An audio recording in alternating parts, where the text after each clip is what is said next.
My name is Jan Harzan. I'm the Executive Director for MUFON. We are a scientific research organization that basically collects sighting reports from the public and then goes and investigates them. Our mission statement as an organization is the scientific study of UFOs for the benefit of humanity, and we have three primary goals. We investigate UFO reports, we promote research into the UFO subject, and we educate the public on our findings. MUFON is really more just left of center, where we try to take a scientific approach by collecting the data first off, and then reviewing the data, investigating the data, and making sure that what we're seeing is actually something that's truly an unknown. We have 3,000 members worldwide. Many scientists, physicists, PhDs, metallurgists, biologists, all the way down to just the average citizen who really wants to get involved. Some of those have chosen to become field investigators, and they go through our field investigative training courses. They become part of the team in their state or country where they reside, and they actually get engaged in going out and meeting this phenomena head on. We receive about 500 to 1,000 reports per month from around the world. Field investigators will take the case, generally review it, try to come up with a hypothesis, checking star charts, and we'll go put an investigation in place to determine what exactly happened. We've recently formed a science review board, and that board is made up of scientists from around the United States and around the world to review some of our more significant cases and try to render an opinion on them. What we'd like to do is be more outbound, more outspoken in terms of the really true UFO cases. So MUFON is moving forward with this approach, and we'll be publishing papers in these different areas to allow the general public and even the scientific community to be able to be challenged by what we're finding. That's the strength of MUFON as an organization, is being really the truth seekers of the UFO field.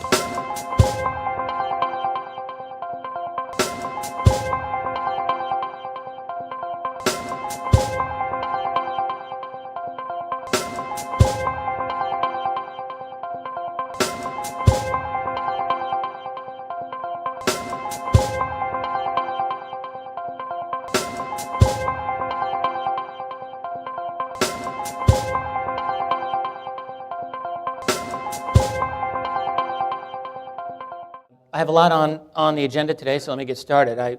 My main topic, I guess, would be my thoughts on, let's call it a secret space program, from rumor to reality to after disclosure.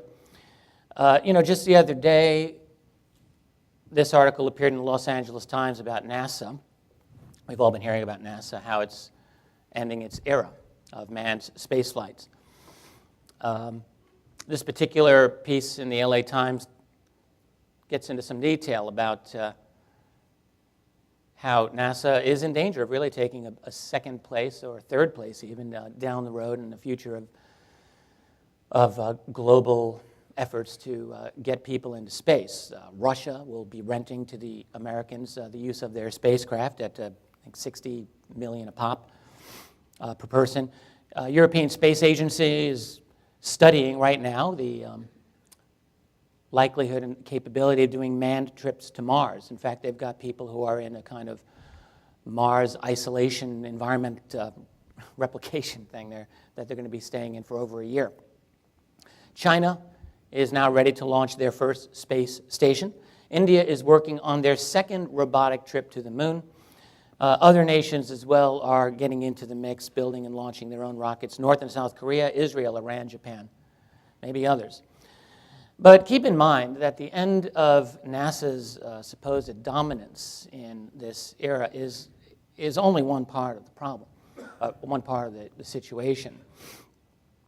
Space is not going to go away, at least from the U.S. military's point of view. I'm going to read this quote from you. This is regarding the Gulf War of 20 years ago from a very, very fine book called The Future of War by Thomas and Meredith Friedman. The center of gravity of the Allied war effort was the reconnaissance and intelligence satellites the United States had in orbit during the war. If the Iraqis could have destroyed that system, most of the Allied advantage would have dissipated. For the first time in history, the center of gravity of a military operation was located outside the Earth's atmosphere.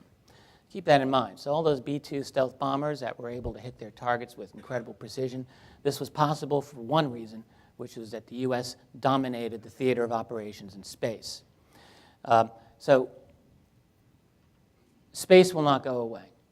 100 years ago, we witnessed the advent of aviation in warfare during the First World War.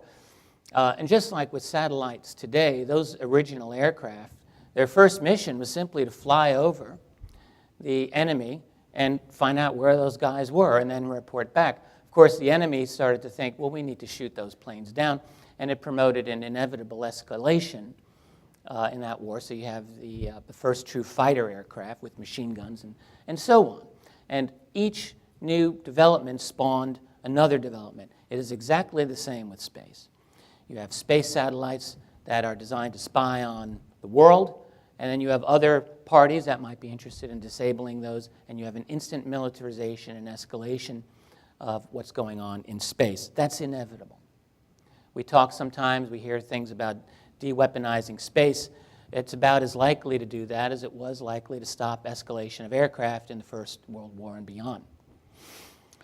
So what I'm saying here is that the end of NASA is a wholly separate issue from U.S. military dominance in space.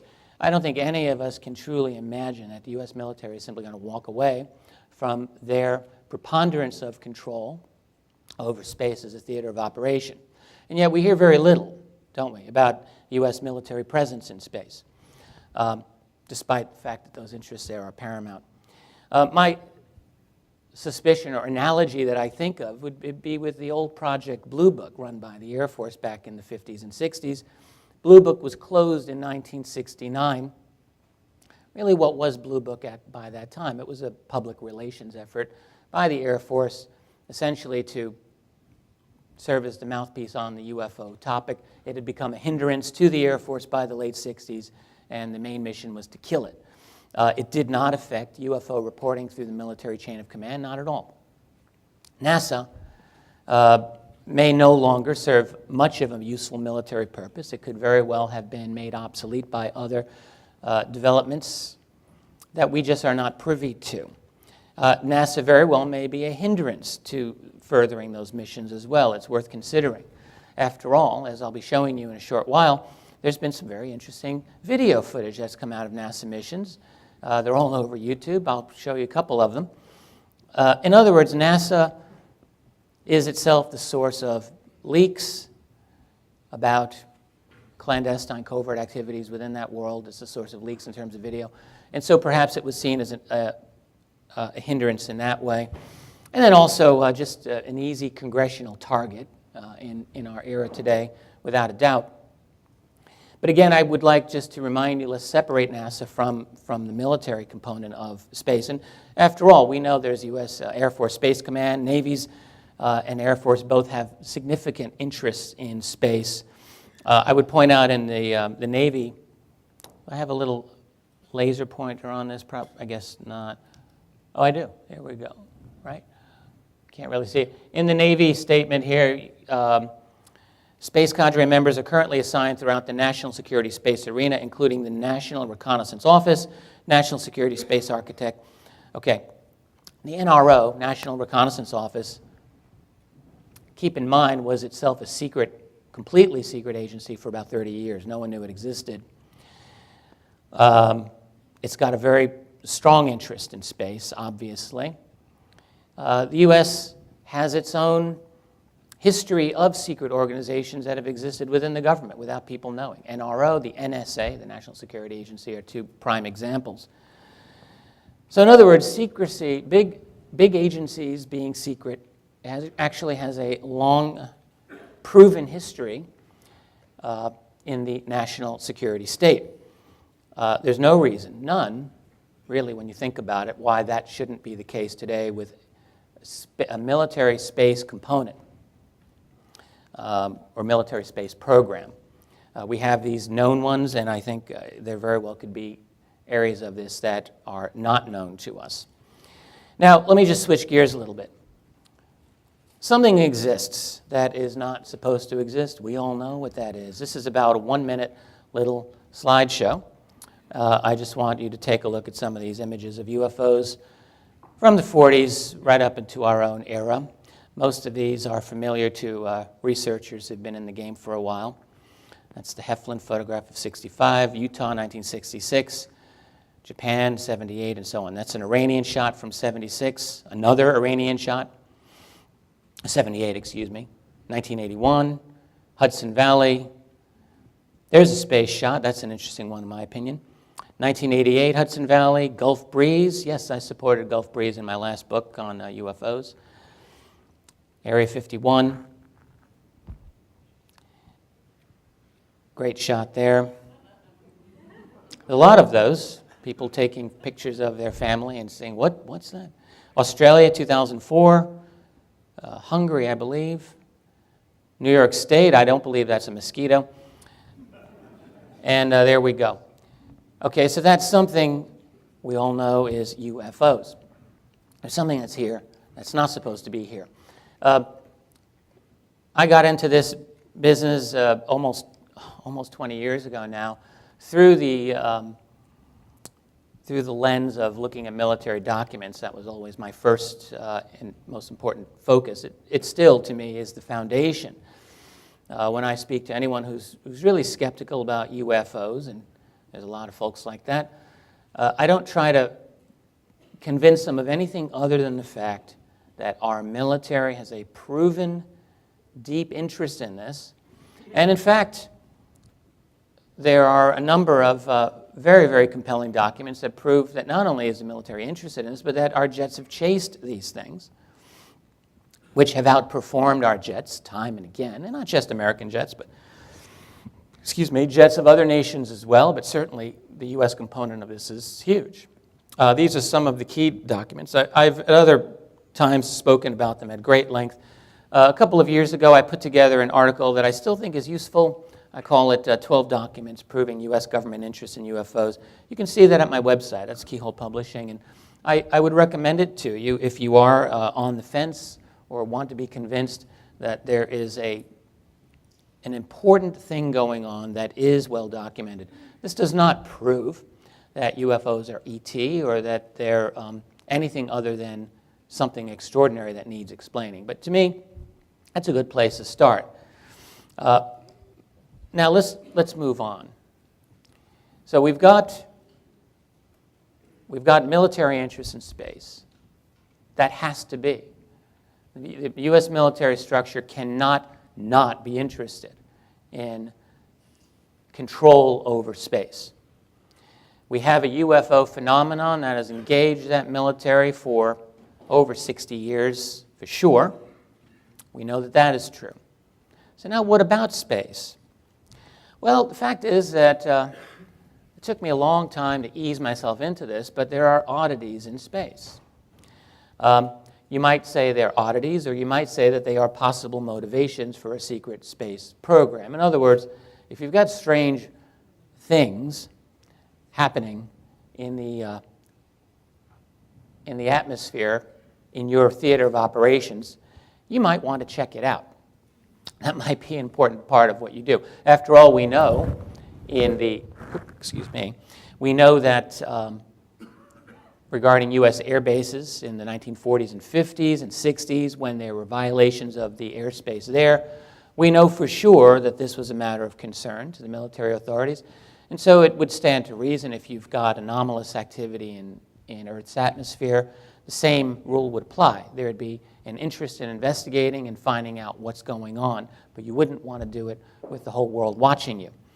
So when you talk about these anomalies, keep that in mind. And there are a number of these I am going to show you, and it's not really going to take an awful lot of time. And only a few of the STS missions I've really selected for this. This is one from STS 96, just 1999, a little over a decade ago. And let's follow this. Now, the big flashing things in the center are thunderstorms, and that goes on over in the Earth all the time. The items of interest, of course, are in the top right to your point of view. This object right there. These objects moving, kind of creeping along. Flashing object below. I don't know what these things are. But from my perspective, they are very odd, and I think I have a hard time understanding these as debris ejected from the shuttle. And we know that debris is ejected from the shuttle and can be mistaken for all kinds of things, and so I wouldn't want to minimize that, but this looks very odd. Now, this goes on a little bit, and I don't really feel a need to stay on there too long. There's another one I want to show you. Same mission. You have a fast streaking object, and you have a second object that slows down quite noticeably. Now, let's take a look. You can see it a few times. There's the fast object. Okay, now there's the second one, and we'll show that again.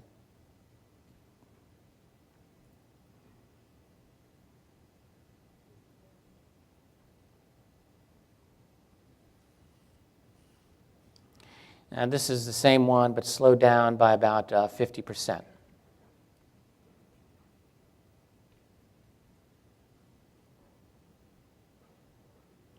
These videos, incidentally, were collected and put up on the web by the late Jeff Challenger, who lived in Sacramento for most of his life. I met Jeff one time. I was a big fan of him. I was very glad I got to meet him before he died in 2007. I'm betting that a couple of his friends are here. He died, and shortly before he passed away, for whatever odd reason, I decided that I wanted to do a complete download of his massive website. I considered it very important. The next thing I know, and I mean 2 days later, I'm not kidding, I learned that he had died. There's a crazy coincidence for you. His old site stayed up for about a year after that, but then that was gone. And I, at a point shortly after that, asked his widow if it would be fine for me to put a mirror of his site up on my own site at Keyhole Publishing, which I've now been able to do. So you can see these videos. Now here's one from the same mission, STS-96. What you'll see are two objects moving perpendicular to each other. This is over New Orleans. There's it going up and then horizontal. Resolution's not the best, I apologize, but you can see this pretty clearly. Here it is again, slowed down.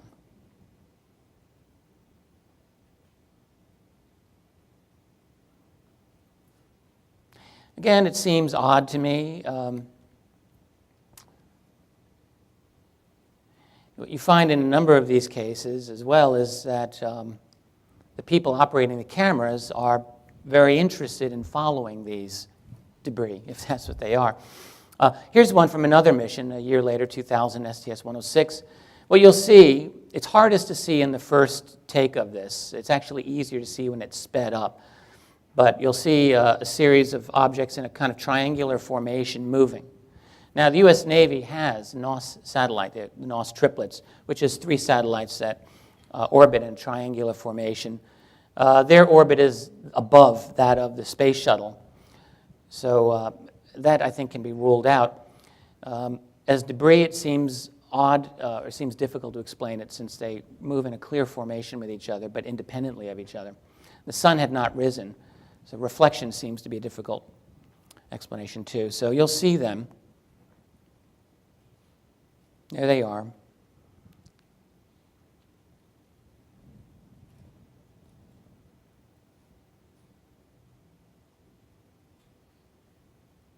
These are not proof that these things are being piloted by ETs.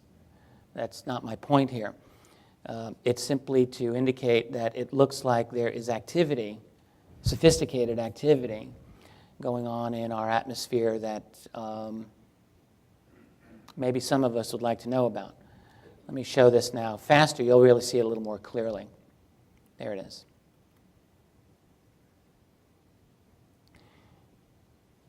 I think it's not too hard to miss. Now here's one that's got some sound. You'll hear a commentator on this. This is funny. You'll see why. This is approaching sunrise as it approaches the Great Lakes area.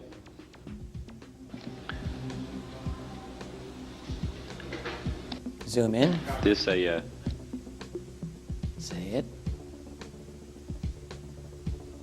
this a view of Chicago and also some Come on now. ice crystals or other items being illuminated by the rising sun. Atlantis moving into sunrise. In just about the next minute or so, as that occurs, ice crystals or water that's been dumped overboard from the shuttle is always illuminated in the close vicinity of the spacecraft. Again, that view of Chicago, though, and the shore of Lake Michigan. Yeah, Chicago. That's a great view. Here's a zoom in on this object. And just take a good look at this here. It's very, very regular kind of pulsing. Now, I mean, there are images. You can see ice crystals. The images that I've seen of ice crystals in space, they don't pulse this brightly. And plus, the sun had not risen. I don't see how it's valid to say that this is a reflection when it was still in the dark on the before the sun had risen. Now, here's to me the most interesting of all that I've seen. This is STS-114 from 2005, and what you're going to see is an object doing a U-turn, an apparent U-turn in Earth orbit. Take a look at this.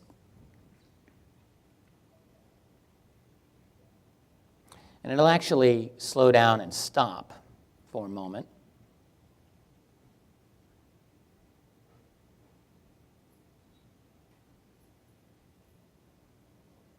There's some other activity there, you see, and now it's coming back. One thing I didn't show you, I should have, is there's a close-up enhanced image stabilization version of this in which you can see the object doing very small maneuvers as it moves through space, apparently. So it's going, and it's also doing some very, very specific maneuvers in the process. So that's a little bit of some of the interesting anomalies in our atmosphere, or above our atmosphere, I should say.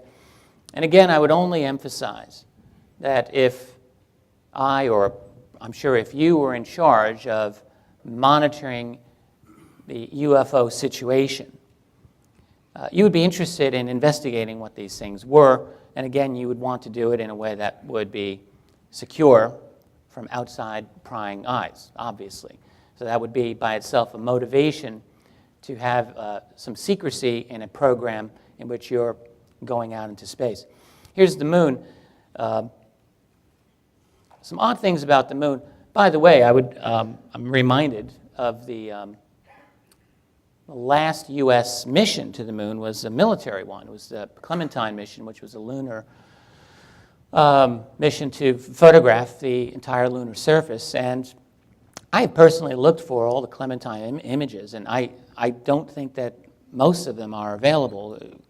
Maybe someone can correct me after the lecture if I'm wrong on that. There are some odd things. Now, this is another sound clip. This is about 2-3 minutes. And these are from two individuals from the Disclosure Project that was run by Stephen Greer. Many of you are familiar with his testimony. Many of you may not be, and I think it's just useful to tell you what they have to say here in their own words. This is Donna Hare, who is a contractor to NASA, and Carl Wolf, who is former Air Force, and they're each going to tell you their stories. I looked at him, and I was pretty startled because I'd worked out there several years and never seen anything like this, never heard of anything like this. And I said, "Is this a UFO?" And he's smiling at me, and he says, "I can't tell you that.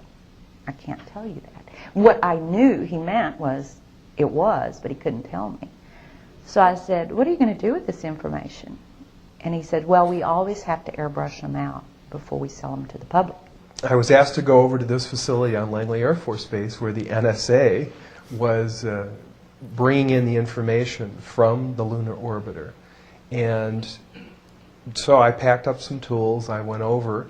I went into the facility. A couple of officers took me into this hangar. It was a very large hangar.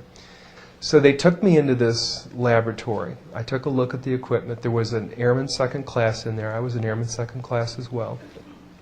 At the time, I didn't know what the real purpose of this darkroom and this operation in this facility was. I thought this was where they were bringing the data in and then releasing the images to the public. They were doing 35 millimeter strips of film at that time, which were then assembled into 18.5 by 11 inch mosaics, they were called. There was a digital signature and a grayscale on every 35 millimeter strip. And those strips were from successive passes around the moon. So he was showing me how all this worked, and we walked over to one side of the lab, and he said, by the way, we've discovered a base on the back side of the moon. And at that point, I became frightened, and I was a little terrified, thinking to myself that if anybody walks in the room now, I know we're in jeopardy, we're in trouble, because he shouldn't be giving me this information. And then he pulled out one of these mosaics and showed this base, which had geometric shapes. There were towers, there were spherical buildings, there were very tall towers, and things that looked somewhat like radar dishes, but they were large structures. If I compare it to what I'm seeing now, because I do have photographs that have artifacts in them that are similar to what I saw, they're massive. Some of the structures are, half a mile in size. So they're huge structures. Some of the buildings seem to have very reflective surfaces on them. A couple of structures that I saw reminded me of cooling towers at power generating plants. They had that sort of a shape. Some of them were just very, very straight and tall with a flat top. Some of them were round. Some of them looked like a Quonset hut, with a domed kind of, like a greenhouse. The particular shot that I saw, there were several clustered together over a landscape, a fairly large landscape. I didn't want to look at it any longer than that because I felt that my life was in jeopardy. And I knew that young fellow who was sharing this was really, really overstepping his bounds at that point. I worked there for 3 more days, and I remember going home and naively thinking, I can't wait to hear about this on the evening news. And here it is, more than 30 years later, and I hope we hear about it. So yes, Carl Wolf. These images, by the way, this is a YouTube clip that I just thought really worked nicely. The images were not necessarily the same things that he saw, but the person putting it together thought that they worked pretty well. I did too. There's some other interesting elements about the moon that make it interesting. Back in the 70s, I think the first book that really dealt with this issue was by a fellow named George Leonard called Somebody Else is on the Moon. I have this book. I've looked through the images myself, and it's 1976. The images that are in this book are not going to be of the best resolution. It's hard for me to know just what I think of these. Here's one image from the book, though, which he argues it is, and it does look very odd. It's an object. You can see a trail here. Can't see where here we go. Well, you can see it looks like tracks that are apparently going uphill. Maybe they are. Here's another image out of that book, which I thought were somewhat interesting. There's a number of straight lines, and really the interesting business here is on the right side, where you see what looks almost like an old archaeological remain of, if I can point this out here, there we go. This business over here, on the other side, if I can reach, I'm not sure if I assume you can see that. Overall, that book does not actually stir. Yes? Oh, thank you, Jordan. Let's see. You're not supposed to point these into your eye, I heard. Okay, I'll use that when I need it. What's interesting, though, is that book sparked an interest by a fellow named Vito Saccheri in the lunar anomalies. Now, Vito Saccheri I've read a little bit about him. He was an engineer, had apparently an outstanding reputation among his own colleagues. He reads the book and in 1979 goes along with another engineer, a fellow named Lester Howes, to Houston's NASA headquarters and asked to see the moon photos. He had to get approval from Langley, Virginia, presumably CIA. They got it. According to this account, he apparently was the first civilian to have access to see these images. There were strict rules for him. He had 3 days, each 8 hours. You could not take any writing or recording devices in with you, and you could not be left alone with photos. So Sacheri does this, and he writes about it later, of his own seeing in these photographs of what he calls obvious machinery on the surface, showing bolted sections, a UFO rising from the surface and photographed directly above a crater, the unmistakable figure of a rectangular structure placed squarely in the biggest crater pictured, a perfect three-dimensional view. On his final day, he was allowed to examine transcripts of the manned space flights, including the moon landings. What he didn't do in what I was able to read was identify which Apollo mission he's getting this following sequence from. But he says what he read was, Houston, we've got a bogey at 2 o'clock. Roger that, Apollo, switching to Alpha. Roll 8 degrees and begin sequence. From another mission, he says, he read, Mission Control, we've got Santa Claus coming over the hill. Roger, Apollo, hold your fix, switching Bravo. Do you copy? Roger, Houston, Bravo, link. These were, Alpha and Bravo were special designated switching stations that enabled secure communications. That's all that meant. So that's Vito Sacheri's story. Again, so wrapping up with the moon, and there are many other people who claim that there are more significant lunar anomalies than what I've shown you. Again, I'm not convinced personally that all of these are genuine. I don't know. Maybe they are. But I do think that there is enough when I look at the lunar evidence that makes me go, there may indeed be something important about this. The only other thing about the moon that I will tell you is a story that I got from Russell Targ, the remote viewer who worked with Stanford Research Institute, SRI. I got this quite a number of years ago in a conversation where he said to me that in the 1980s he was tasked with training remote viewers out of Fort Meade, Maryland, whose job it was going to be to remote view the far side of the moon. Now, I'm on the phone with him, and I said, well, Russell, wait a minute.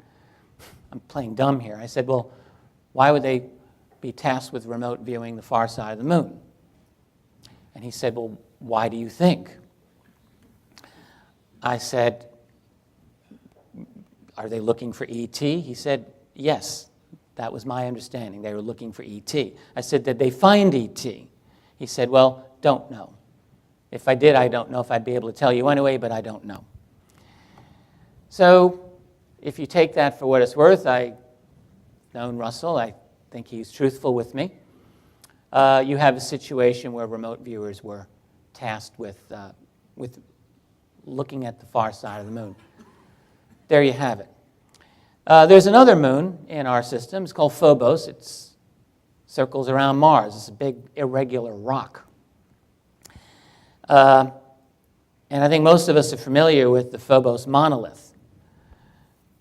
I don't know how to explain this. Some people have suggested that this is a piece of impact ejecta. In other words, I suppose what they mean is something slammed into Phobos and left this monolith that's right out of Arthur C. Clarke's 2001: A Space Odyssey, because when you look at the shadow, what you see, let's use this good remote here, you see a very squared off top. Look at this shadow. Look at that. I'll show you over here. That shadow is squared off at top. That's one heck of a natural monolith. Now, maybe that's possible, but it's very, very odd. I don't know what this is. Maybe none of us do. Again, I don't know that this is an ET artifact, although why wouldn't it be? Really, why is that so impossible? But again, it's something that would have to stimulate clandestine interest it would seem to me. And then you have Mars itself. I'm not a Mars wonk. I'm not a Mars expert. There are other people who know this better than I do. I try to keep up. Over the years, it's taken me a long time to really seriously consider this. I once had a conversation with another smart guy who has a lot of connections to the classified world, very, very smart man. Years ago, I was sort of feeling him out a little bit about Mars, and this is, I don't know, 02, 03. And I sort of downplayed the Martian anomalies, and he immediately said back, you shouldn't do that. There's a lot of us who are looking at that very, very seriously indeed. I thought, Well, here's an image, of course, of the Cydonia region, the famous region that Richard Hoagland and other writers have talked about. And I have to say, from my own perspective, it doesn't look quite like a natural formation. There's a lot of obvious angles, what they would call rectilinear formations. You got the face, which I look at it, there's different resolutions available. It often does look like a face to me. Whatever it is, again. And then you have Saturn. Now, Saturn's so far out there. Who cares about Saturn? Well, there's some interesting things about it. You've got these odd illuminated sections of the ring structure, which you can easily see from where you're at. There's one there. Over there. I can't see this screen as well, so you have to forgive me if I didn't get it right. Right up there, I believe. I'm not aware of any explanation of what these things are. There's some other better resolution images. This is from the Hubble. Not sure what it is. Could be a fully astronomical explanation. I just would like to hear it. And an elongated object near one of the rings as well that you can see here very clearly. So those are some of the anomalies that we have in our own orbit. So you might think, well, that's fine. So there's some strange things out there. That doesn't mean that we have a program to send, people out there or machines out there to investigate them. After all, these things are expensive. True. After all, do we have even the technology to go out there and do all of this? True. Fair question. Well, let's explore that. Do we have the capability in a secret manner to explore some of these anomalies? So let's take a look. Well, you've got the statement of aerospace journalist James Goodall. This has, of course, I think been known by many people for a lot of years. Goodall wrote for Jane's Defense, Aviation Weekly, Space Technology, other mainstream defense-type publications. Did a lot of interviews. Even before the world learned about Bob Lazar, James Goodall was looking into Groom Lake, Area 51, and the rumors, the UFO rumors that were coming out of there. He had sources that he said told him absolutely, positively UFOs exist. We're talking mid-1980s. That one of which, a guy with 11 years experience at Groom Lake, said to him, we have things out there that are literally out of this world, better than Star Trek. He said, better than anything you can see in the movies. Goodall asked for a lot of follow-up questions and did not get a whole lot of follow-up. But it's very interesting. This photograph, of course, that's a Photoshop image of an object over the, I think this is the Helendale or maybe McDonnell Douglas facility. It's one of the, in the Antelope Valley. Not a real flying saucer there. I don't want to be accused of misleading you. Then you have the journalism of George Knapp out of Las Vegas. Knapp, of course, is the man who spent a lot of time trying to corroborate the claims of Bob Lazar. I realize that not everyone agrees about Bob Lazar, but I really respect what George Knapp has to say about this. He himself said that he developed contacts with about 25 or so Area 51 Groom Lake insiders that did provide significant corroboration to the claims of Bob Lazar. In other words, that there is testing and flying of flying saucers at the Groom Lake facility, or at Papoose Lake, perhaps, right nearby. One of Knapp's sources claimed to see a disc under a tarp at Groom Lake, that is a flying saucer. And significantly, none of them were willing to go public. I think he had a couple of almost coulda, shoulda, woulda, didn't happen. Those of you who know George Knapp, I think you will agree he's a man of great integrity, a stand-up journalist with a lot of courage, and you have to respect what he has to say about this. Then you have the story of the ARV, the Alien Reproduction Vehicle. A number of people have written about this. I wrote about this in Volume 2 of UFOs and the National Security State. It's a heck of a story concerning a gentleman named Brad Sorensen in the aviation industry who claimed that he had went to an air show. He did go to an air show with a very high-level defense official. They were flown from the air show to the real air show, which was at Lockheed's Helendale facility, he said, in a large hangar guarded by guys with M16s. He gets in there scared out of his mind, thinking, I'm not supposed to be here, but his friend, this senior defense official, says, just don't say anything and I'll get you through this. It's cool. They go in, and behind the curtain, he sees three, he says, perfectly hovering flying saucers that kind of look like this. This is a cutaway illustration. They were hovering. They were not suspended by tethers. And when you read his account that he gave to the aviation illustrator Mark McCandlish, Sorensen was very, very explicit. And he was he said, almost hyper-aware. His whole brain was turned on into high gear, observing everything. And he said that there was a 4-star general giving a lecture at a podium talking about these objects as the alien reproduction vehicles that had traveled throughout the solar system. This is 1988. Sorensen said, indeed, when he looked at the large one, it looked like it had gone through the paces. It was kind of beat up looking. Interesting. There's more about that. My point in showing this to you is I think he seems to be telling the truth. That's my opinion. Statements of Clark McClellan, who was a former spacecraft operator with NASA for many years, working with the shuttle fleet. I'll read this statement that Clark put out on the internet. I've spoken with Clark myself a few times. He's a very interesting man. He's got a lot to say. He says here, there are many mysteries that have been discovered during the years we've been exploring the moon, sun, and planets. And he gives a Ben Rich story here. Let me just read it. The former CEO of the Lockheed Skunk Works was visiting the Cape Canaveral many years ago. I asked him a question. Ben Rich said, Clark, black budget dollars have taken the U.S. military at least 50 years beyond the present understanding of the general public and how far we are technologically advanced. You have no idea where we have gone out there. That's Ben Rich. Clark said, Mars, sir? He looked at me and his head movement said yes. Clark concludes, he says, are there monuments on the moon, Mars, etc.? Bet on it. Just another guy's testimony, I guess you could say. But again, when you start putting these together, you really have to wonder, is this business going on? How would you manage all of this? How do you keep it from leaking out to the public?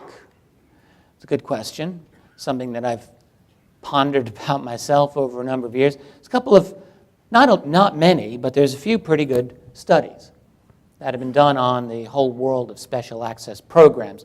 One was done a little over a decade ago by aviation aerospace journalist Bill Sweetman. Bill Sweetman, to my knowledge, I've never spoken to him. He's never written, to my knowledge, about UFOs, but he's written an awful lot about Groom Lake. A little over 10 years ago, just at the very end of the Clinton administration, he wrote an article on called In Search of the Pentagon's Billion-Dollar Hidden Budgets, How the U.S. Keeps its R&D Spending Under Wraps. Talked about these special access programs. At that time, he said he estimated there were at least 150. That seems to be a low number. His own opinion is that they had no, or let's say little to no oversight. Many of them, he said, were unacknowledged, and all that meant is that they weren't supposed to exist officially, but of course they did. An interesting thing about them, he pointed out, is that at least in his own understanding, his own investigation, they had independent classification systems, so that, in other words, if you were running one of these, you would create your own system that would be, in theory, independent of other classification systems, for maintaining the secrecy. If you would decide who's in and who's out as well. If a 4-star general wanted in and you said, no, I've got my childhood buddy here who I trust a little more, then it's the childhood friend who's in and not the 4-star. One of the other key things that he mentioned, maybe the key thing, is that he said they seem to be dominated not by U.S. Defense Department personnel as much as by the private contractors. Interesting statement. So in other words, not the Navy or the Air Force or Army, but rather Lockheed or Boeing or Raytheon or whoever the dominant contractor was. He said no idea how they got all their money. More recently, about a year ago, in fact, around this time, Dana Priest and Bill Arkin of the Washington Post did a very interesting study. The fact that it appeared in the Washington Post is one of the most interesting things of all. A really good piece of journalism here. Not that the Post is incapable, but I think many of us in the UFO field understand that the Washington Post has bent over backwards to dismiss the topic that we study here as nonsense, and really hasn't done an awful lot of real deep investigation of the intelligence community either. But they did in this case. Really, the conclusion of this excellent multi-part series, which I would encourage you to read, is that the intelligence community's secrecy is out of control. It's out of control. Massively privatized. Way more than 150 special access programs. They didn't really know, but they were thinking thousands. A defense and intel community that is immense, unwieldy, and secretive. No one knows how big it is, how many people work for it, or even whether it's making us any safer as a nation. A damning indictment. I don't think there's been a whole lot of follow-up in the public sector on that piece of journalism. I think there certainly should be. I want to talk a little bit about the secrecy iceberg, as they sometimes call it. When we're talking about UFOs, or really any topic that affects national security, we've got a lot of layers of secrecy. Above, as you know, with any iceberg, the real mass is below the water. And it's the same with secrecy. It's the same with government documents in general. There's a recent study, recent book, I should say, called Blank Spots on the Map by a fellow named Trevor Paglen, in which he stated that the best estimates that he could find of U.S. government secrecy is that about at least half, and listen to this carefully, at least half of all U.S. government documents are in one manner or another classified. That was his estimate. It's an estimate. Okay, he could be wrong. But if you think of it this way, okay, that as a historian or as an archivist, someone trying to put together the history of your government, you could legitimately say that more than half of your government's history is secret. That's one way to look at it. When we look at the secrecy iceberg, let's look at some of the UFO documents, some of the more famous ones that have come out over the last number of decades that people like myself and other researchers hold up as proof of government interest in UFOs, and indeed they are. But in terms of the levels of secrecy, they're not really very deep. At the top of the iceberg, you have public and open sources. That's where most of us ply our trade if we're doing any kind of research, right? You go into what's already out there, and then declassified, and there's an unclassified layer. In other words, these are not documents that are formally, like you would be allowed to read them, except that you would probably be very hard-pressed to find them, kind of really squirreled away within the massive government bureaucracy. You got to be really good to find them. And then you start getting into layers of secrecy. Well, the Twining memo of 1947, in which Nathan Twining states that the phenomenon is real, not visionary or fictitious, describes the military reports of these flying saucers, round on top, flat on bottom, and so forth. That was secret. That's not too bad. You have a 1949 memo of the FBI. That's a very interesting one indeed, stating, among other things, that the topic of UFOs was top secret. That memo itself was only confidential. One of my favorite memos in all of this business, a 1952 memo by H. Marshall Chadwell. He was the director of intelligence for CIA, writing to his boss, Walter Bedell Smith, director of the CIA, talking about that UFOs did not appear to be natural phenomenon or known types of aerial vehicles. A phenomenal memo. That was secret. Below that, you've got top secret. When you go through the history of FOIA documentation, Freedom of Information, that we've received, almost none of them have even been at the level of top secret, and the very few that have were almost all redacted, that is blacked out or whited out. But beyond that, you've got the special access programs, the unacknowledged. You've got then the private contractors. Their stuff isn't so much classified as it is proprietary. Keep that in mind. And then, of course, you've got the secrecy by these other beings, them. So there's lots of layers of secrecy that we're just not getting. Here's another one. Very interesting. Airspace violation over Oak Ridge, 1951, confidential. You get the idea. A couple more. The Malmstrom incident, which it certainly seems that a UFO of some sort disabled a series of nuclear missiles at Malmstrom Air Force Base. That was a secret. Okay. So there's a lot of secrecy. You get the idea. There's also a lot of money that very well is available to play games with a secret space program. We have black budgets. Everyone's heard about the black budget at this point.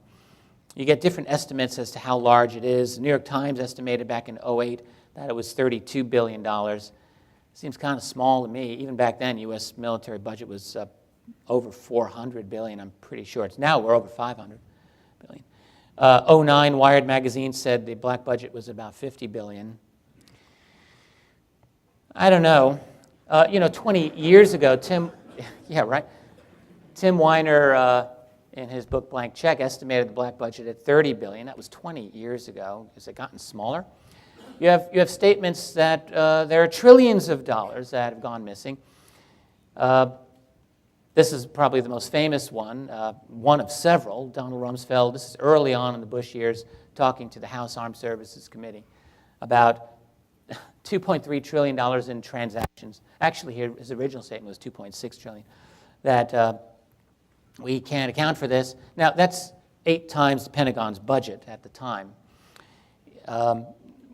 I looked into this, trying to figure this out, and it is not necessarily a case at all that $2 trillion were lifted out and stolen. I don't think that actually happened. What you have are accounting discrepancies. Like if you balance your checkbook, you try to reconcile your statements. The Pentagon back then had hundreds, I think 200 or more separate computerized accounting systems at that time, and it was a mess. So a lot of that was, we're told, resolved. But here's the problem with that. Okay, so they supposedly got the number down from 2.6 to 2.3. Then a year later, it was down to less than $1 trillion. Nice progress, guys. And then a couple of years after that, a number of years later, we're told that that number was down to 0. Now, at this point, I really have to beg, to differ and ask, come on, what are we talking about here? Obviously, you've got a general at the top who says, get that number down to 0, and that's the end of it. And so they made it happen. This is an old game with Pentagon number playing. They've been doing this for years. They did it in Vietnam, famously, over the North Vietnamese order of battle, shortly before the Tet Offensive, in which the Pentagon massively, for totally political reasons, downplayed, underestimated the North Vietnamese total order of battle until they were rather embarrassed at Tet. But are we missing trillions of dollars? Well, it's not just the Pentagon. You have a global financial system, which the more you look into this, the more it looks like there's a massive game of theft going on. One of my favorite books that I've read in the last few years was John Perkins' Confessions of an Economic Hitman. I'd recommend it to if you're interested in looking into this. What he describes is how financial manipulators at a global level are charged with siphoning money out of out of entire nations, essentially just robbing them blind. This is an article from about 5 years ago saying the global financial system seems to have a black hole at its center. This is 2 years before the great financial collapse. How can $2.7 trillion disappear? Money just goes away. So could some of this money find its way into all kinds of other black budget programs? Is the black budget simply, your tax dollars at work, or is the black budget coming from sources beyond your tax dollars? I think that when you look at the history of such activities as international banking fraud, narco-trafficking, what you find are intelligence community connections again and again. Not just CIA, incidentally, although definitely CIA. Think back to the Nugan Hand financial scandal or the BCCI financial scandal. CIA is all over these. Money laundering operations. Look, if you are going to engage in all manner of clandestine activities, some of which may not be considered cricket by the rest of the world, you may not want to have to get your money from Congress. It would certainly be nice if you have other sources, unvouchered sources of income that you can just have as your own slush fund. Everyone wants that money. Everyone. All the global intelligence agencies want it. And some of it could very easily find its way into some of these programs that I'm talking about. I don't know this for sure. Okay, so I want to be careful about that. What are these secret programs about? I've talked about this a few times. I think number one is about making UFOs. Number two, it's about studying these, studying bodies that have been acquired. I believe that that's happening, conducting biotech research as a result of that. Of course, one that I've been talking about for a while is developing a secret space program. Another, let me click this, here we go. Well, another is simply about stealing money, using free money to conduct your research and to provide security around the program. In other words, a secret program is about collecting funds so it can do what it does. It's also about making a profit from this acquired technology. That's not hard to understand. If you have a piece of ET technology that you're allowed to study, well, you can probably get some nice ideas on how to develop that commercially for your own benefit. Absolutely. It's about hiding most of this from the U.S. military and allied militaries. And it's about using U.S. military and other militaries to protect their stuff. In other words, who knows who the U.S. military is working for at times? And of course, we have to keep in mind it's also about dealing in whatever fashion possible with the presence of these non-humans. I've talked a little bit about a breakaway civilization. This is a theory that I've worked on for a couple of years. What happens when you have total secrecy? You have lots of geniuses working for you. You've recovered alien tech, and you've got almost unlimited amounts of money. Well, you would have a lot of time to develop what we might call an invisible empire. You would have technological breakthroughs at some point that would take your science well ahead of the rest of the world. And this, of course, was what Clark McClellan hinted from his statement that he said he got from Ben Rich. What is a civilization? Ask yourself. It's a lot of things, but one of the things that defines it, I would say, would be the level of technology you're at, your social structure and so forth, your cosmology, your thoughts about your place in the world. In all of those areas, this classified world might truly have developed understandings of the cosmos, perhaps even had breakthroughs in what we would call field propulsion or anti-grav technology that would allow them to go off planet. It certainly would not be something that they'd be able to share with the rest of the world. They would feel necessarily that that's not a good thing that we want to share. If you, this is not advancing, I hit the wrong thing there. So I call it a breakaway civilization. In other words, a separate civilization, one that's in a sense broken away from our own. That doesn't mean that they all live on Mars in Alternative 3. It simply means that they are here, but that in their working environment, they are dealing with realities that are so very far beyond what we ordinarily deal with in our own life. So my ultimate theoretical scenario is that there's maybe a Cold War going on that we don't know about. Lots of groups interested in us and our world. A possible quarantine.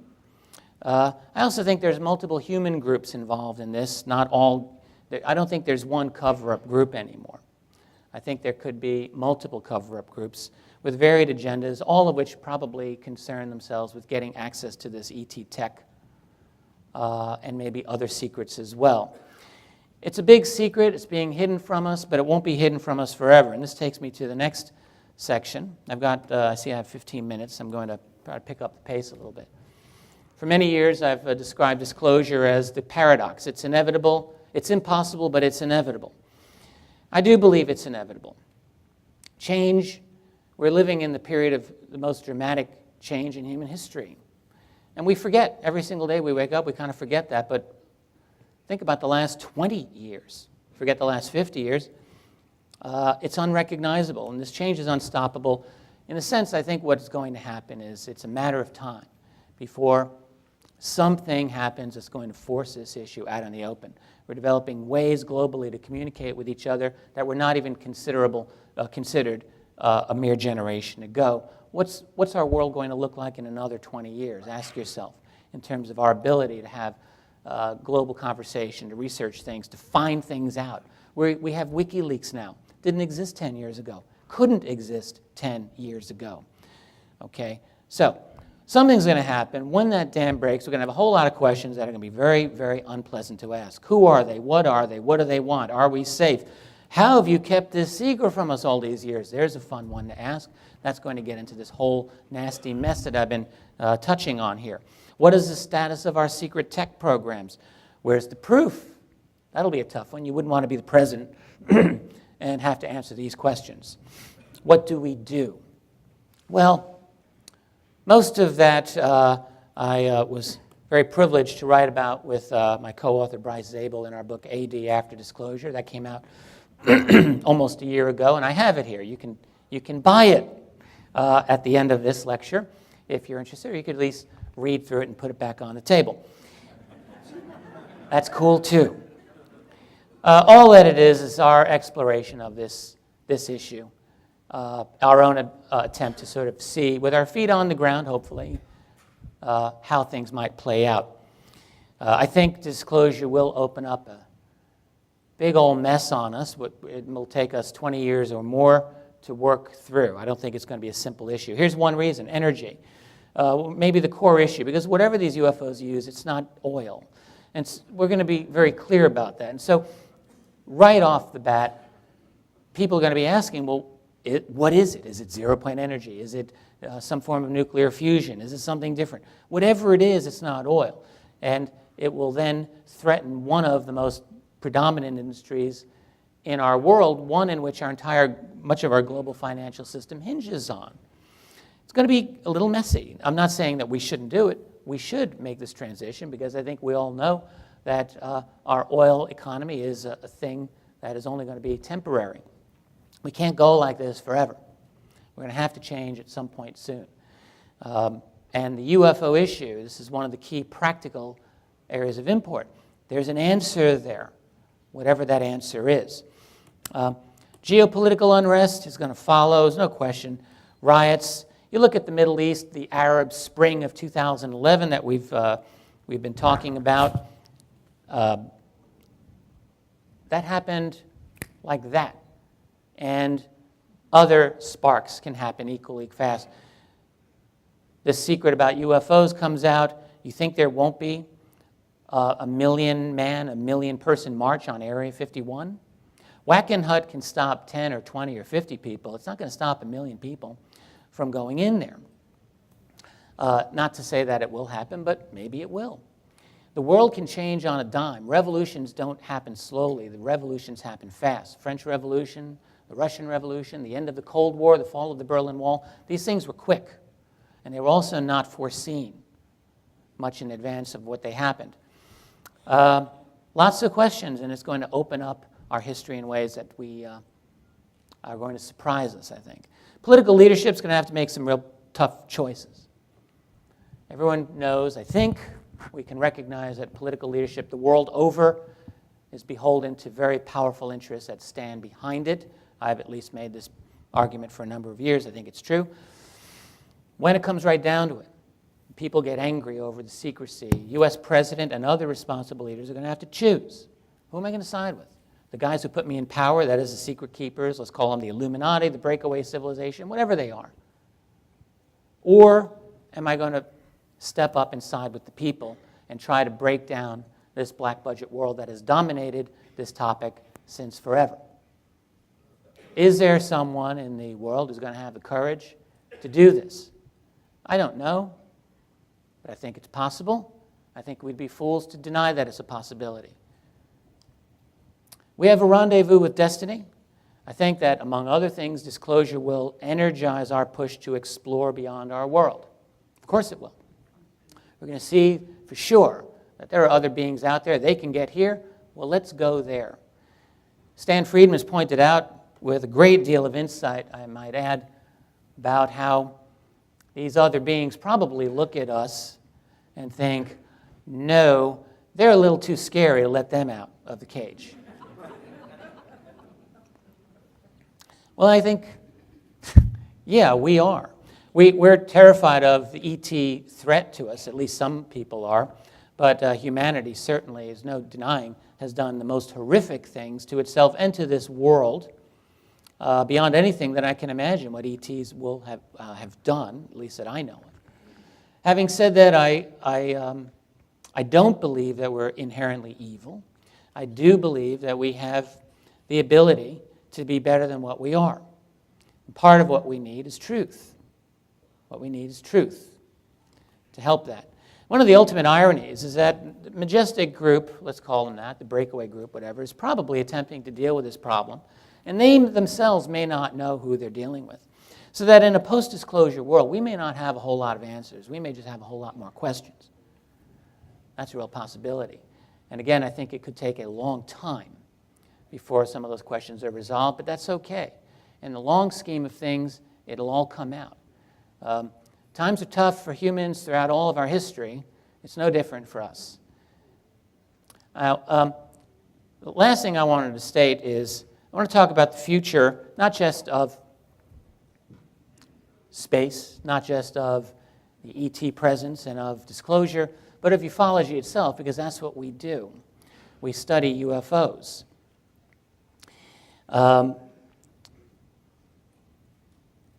Now, I had thought about this, and I just sort of threw this together at the last minute. And my thoughts on ufology are this right now. We live in an age of YouTube. We live in an age of copy and paste, the latest thing that we've heard. Every single week, I get multiple queries from people asking me to analyze this video or that photograph. Rich, what do you think of this? What do you think of that? And I say the same thing every single time. I look at it. I read what other smart people who have studied this more than I have had to say about it. I consider the matter. But every single time I say, until there's an independent investigation, a real investigation done, interviewing witnesses to start, then I don't have an opinion on it. How can I know? There are thousands of UFO videos on YouTube that are out there, and from an investigative point of view, from a research point of view, they're of very limited value to me. It's not to say that they're useless. It's just to say that what is necessary to make them valuable is an independent investigation. The real heroes of UFO research are the people who conduct these types of investigations. This is where MUFON is so important. Within MUFON, you have the field investigator. And these are people who are really ultra dedicated and spending usually their own time and money to go out and investigate cases that the rest of us need. We need these investigations. We need confirmation. For years and years and years, for over 40 years, MUFON field investigators have gone out there, they've dotted the I's, they've crossed the T's, they've debunked the garbage cases, and they've held up the genuine ones to the best of their ability within very limited means, and yet they've done it. And so there's a lot of folks out there who study UFOs in a casual way, and they forget this. They want to talk about the conspiracies, things that I like to write about. The secret space program, well, that's all interesting. The control group, all of that's interesting. Who are these other aliens, these other beings? Are they aliens? Are they from another dimension? Yes, yes, yes. But we forget that what's necessary is a feet-on-the-ground, pragmatic investigation, case by case, at least until we get a disclosure, at least until we get the full answer. Field investigators have done the lion's share of the real work in moving this topic ahead, and they deserve our utmost gratitude and thanks. Now, that's a core part of what any UFO investigative group has to do. Regarding the future for MUFON, I think everyone in this room has been aware of all kinds of controversies that have been discussed over the last year and more. I'm not taking sides on any of this. I want to make it clear to you right now. But as someone who's writing the history of this, I felt an obligation to understand for myself just what is going on with this fine organization, which to me personally is very important, and I think which to all of us is very important. We need a healthy MUFON for the future of ufology. There have been, of late, a number of defections by some key, stellar people from this organization.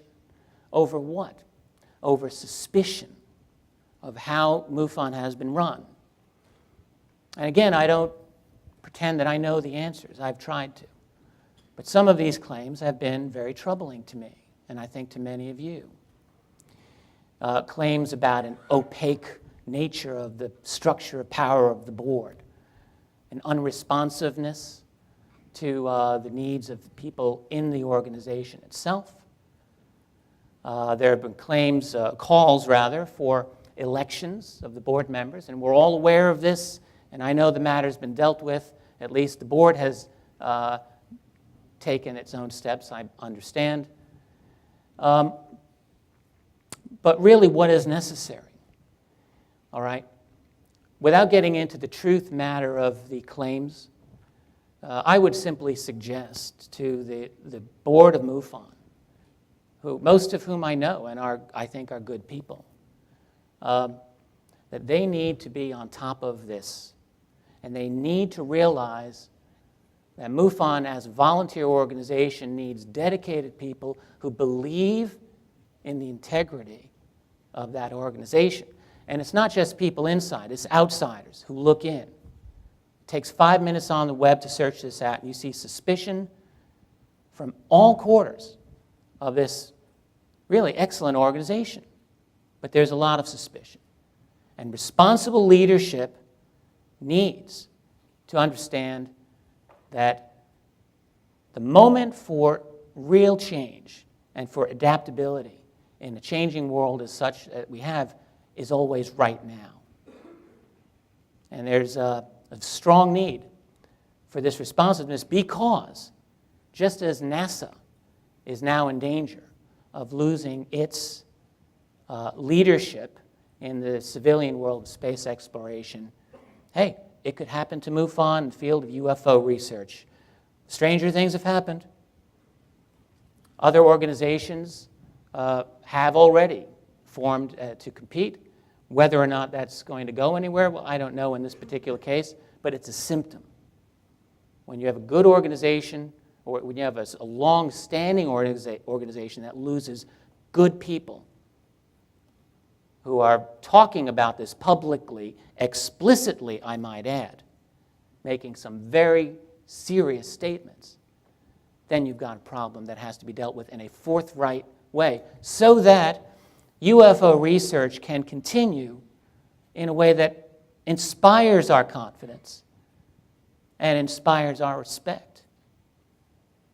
I really believe this organization is up to it. I don't know if all of the challenges will be met, but I believe that they will be met, and I certainly would call on the board to think about that very carefully. I think they're up to it as well. With that, I'd like to thank you for your time. My website is Keyhole Publishing, afterdisclosure.com. I'll be around all day to talk to you. Thank you very much.